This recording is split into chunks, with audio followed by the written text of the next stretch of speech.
Assalamualaikum warahmatullahi wabarakatuh. Perkenalkan, nama saya Nur Azizah dari kelas 20C. Di sini saya akan menjelaskan mengenai ANOVA satu arah dan juga ANOVA dua arah. Baiklah, di sini untuk yang pertama saya akan menjelaskan mengenai analisis ANOVA satu arah. Nah, sebelum kita memproses analisis ANOVA satu arah ini, kita memerlukan data view-nya. Dan berikut ini data view yang sudah tersedia, saya mengambil dari 1 sampai 40 untuk data view-nya, lalu kita beralih ke variabel view. Pada variabel view ini, saya mengambil variabel optimisme dan juga variabel murid kelas seni. Jadi, tujuannya di sini ingin membandingkan rasa optimisme pada murid kelas seni. Nah, yang pertama-tama untuk nama ini kita tulis saja X. Untuk tipenya itu numerik, width-nya 8, desimalnya kita ubah saja jadi 0. Kemudian labelnya murid kelas seni. Untuk value ini kita ketik saja, lalu ada titik 3, kita ketik juga. Nah, di sini sudah tertera 1 sama dengan seni patung dan lain-lainnya. Karena sebelumnya saya sudah memasukkan ini terlebih dahulu, jadi cara kita mendapatkan 1 sampai 4 yang ada di sini ini, pertama, misalnya kita mau mengambil 1 sama dengan seni patung. Jadi, untuk value-nya di sini kita tulis saja 1, lalu untuk labelnya kita tulis seni patung. Setelah selesai kita tulis, kemudian kita klik add, dan 1 sama dengan seni patung akan tertera di sini. Pas kita add ini, di sini ini kosong. Lalu kita ingin memasukkan 2 sama dengan seni lukis ini kan. Jadi pada value ini tulis saja 2, lalu pada labelnya tulis sama dengan seni lukis, dan seterusnya sampai 4 ini. Lalu klik OK. Untuk missingnya itu 0, columns-nya ada 8, alignnya right, measure-nya scale, dan role-nya input. Sama untuk variabel Y, tipenya itu numerik, width-nya itu 8, desimalnya kita ubah jadi 0 saja. Lalu untuk labelnya ini kita tulis optimisme, values dan missing-nya none, columns-nya 8, alignnya right, measure-nya scale, dan role-nya itu input. Nah, cara kita untuk memproses one way ANOVA ini, yang pertama-tama kita klik dulu analyze. Di sini analyze, lalu kita klik compartments. Nah, lalu di sini ada tertera one way ANOVA, kita klik one way ANOVA. Nah, maka sudah tersedia. Sebelumnya itu optimisme dan murid kelas seni ini berada di sini, tapi sudah saya pindahkan ke sebelah kanan. Sebelumnya optimisme ada di sini, kita masukkan ke dependent list, lalu murid kelas seni yang ada di sini kita masukkan ke sini dengan cara klik di sini, maka akan menjadi faktor. Maka akan masuk ke dalam faktor. Setelah sudah, kita klik post hoc. Nah, di sini ada 2 tukai biasa sama tukai B, kita pilih tukai saja. Kemudian kita klik continue.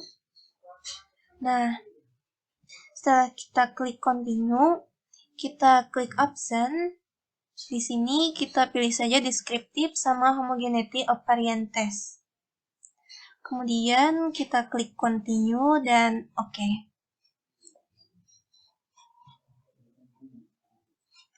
Maka hasilnya akan seperti ini. Nah, untuk interpretasinya, pada deskriptif ini untuk melihat perbedaan rata-rata optimisme pada keempat kelas. Nah, Berdasarkan output SPSS yang ada di sini, kita dapat melihat perbedaan rata-rata optimisme dari keempat kelas, yang dengan rincian sebagai berikut. Dengan demikian, secara deskriptif dapat disimpulkan bahwa rata-rata optimisme yang paling tinggi pada kelas-kelas seni yaitu terdapat pada kelas seni patung, yaitu dengan nilai sebesar 45,30. Lalu kita lanjut ke test of homogeneity of variance. Jadi uji homogenitas ini untuk menguji kesamaan varian. Berdasarkan output SPSS diperoleh angka Levens statistik sebesar 2,508 dengan signifikansi atau probabilitas sebesar 0,074. Karena nilai signifikansi 0,074 lebih besar dari 0,05, maka dapat disimpulkan bahwa varian keempat kelompok kelas optimisme yang kita bandingkan tersebut sama atau homogen, atau bisa juga disebut dengan valid. Kemudian beralih ke ANOVA. ANOVA ini untuk menguji apakah keempat sampel mempunyai rata-rata yang sama atau berbeda. Jadi, dasar pengambilan keputusan dalam analisis ANOVA ini, jika nilai signifikansinya itu lebih dari 0,05, maka rata-ratanya itu sama.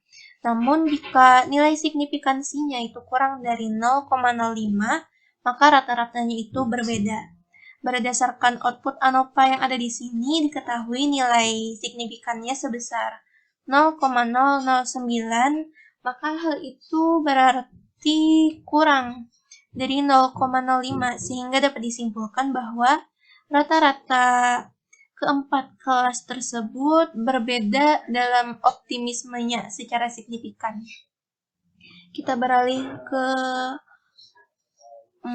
tes post-host. Nah, pada tes ini untuk mencari kelompok mana saja yang rata-rata optimismenya sama dan juga tidak sama. Jadi dari sini kita dapat mengetahui di mana saja kesamaannya dan di mana saja ketidaksamaannya. Beralih ke homogeneous subset. Ini untuk melihat kesamaan rata-rata pada optimisme setiap kelas, pada 4 kelas tadi. Baiklah, untuk materi selanjutnya adalah two-way ANOVA. Jadi untuk kita bisa memproses two-way ANOVA ini, kita memerlukan data view-nya terlebih dahulu. Di sini sudah tersedia data view dari 1 sampai 42. Jika sudah tersedia data view-nya, kita beralih kepada variabel view. Pada variabel view ini, saya memakai variabel hasil belajar. Pada hasil belajar matematika, kemudian jenjang pendidikan terakhir orang tua, serta jenis kelaminnya. Dan penelitian ini bertujuan untuk menganalisis dan mengetahui apakah terdapat perbedaan hasil belajar siswa SMP berdasarkan jenjang pendidikan terakhir orang tua serta jenis kelamin siswa tersebut. Nah, untuk prosesnya pada nama ini kita tulis saja hasil. Lalu untuk tipenya kita pilih numerik, width-nya pilih 8, lalu desimalnya kita pilih 0. Pada label ini kita ketik hasil belajar matematika. Valuesnya itu dikosongkan, missingnya juga kosong, columns-nya ada 8. Kalau alignnya kita pilih right, measure-nya pilih scale, dan roll-nya pilih input. Kemudian untuk variabel yang kedua adalah jenjang pendidikan terakhir orang tua. Jadi untuk namanya ini kita tulis saja pendidikan, type-nya numerik, width-nya 8, desimal 0, labelnya tadi jenjang pendidikan terakhir orang tua. Lalu valuesnya ini kalau 1 itu sama dengan SMP, 2 sama dengan SLTA, 3 sama dengan PT.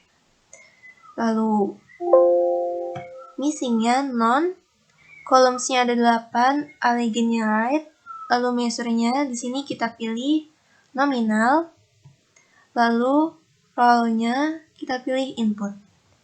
Sama untuk variabel ketiga, untuk namanya kita pilih kelamin, lalu type-nya numerik, width-nya 8, desimalnya 0. Untuk labelnya kita tulis jenis kelamin, jadi untuk jenis kelamin ini, yang 1 itu untuk laki-laki dan 2 untuk perempuan. Kemudian missing-nya itu none saja, columns-nya 8, allegiance-nya right, measure-nya nominal, dan role inputnya. Dan role itu input. Nah, cara kita untuk memprosesnya ini adalah kita klik analyze, lalu pilih general linear model. Setelah itu pilih univariate. Maka akan terdapat muncul kotak dialog seperti ini. Selanjutnya, klik variabel hasil belajar matematika, dan kita masukkan ke dalam kotak dependent variable. Nah, kemudian untuk jenjang pendidikan ini dan jenis kelamin kita pindahkan ke fixed factor. Kita pindahkan, klik dulu. Setelah selesai kita klik, lalu kemudian kita pilih option. Nah, setelah kita klik option, maka akan muncul kotak dialog univariate option. Dan di sini kita masukkan, kita pilih saja langsung descriptive statistik. Kemudian kita pilih juga homogeneity test. Lalu kita continue. Sudah selesai. Lalu langsung kita klik OK.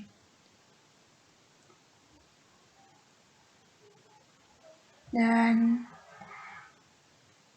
nah, inilah hasil dari data-data yang sudah kita tulis tadi.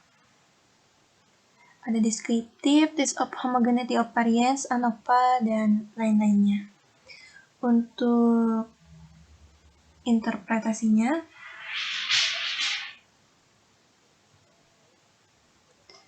untuk output yang pertama,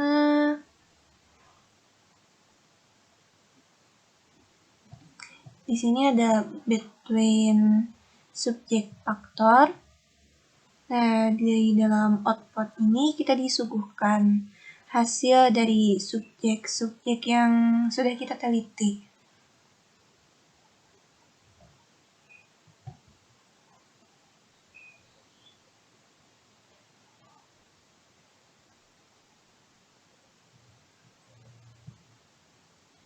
Nah, di sini subjek yang kita teliti tadi mengenai jenjang pendidikan orang tua.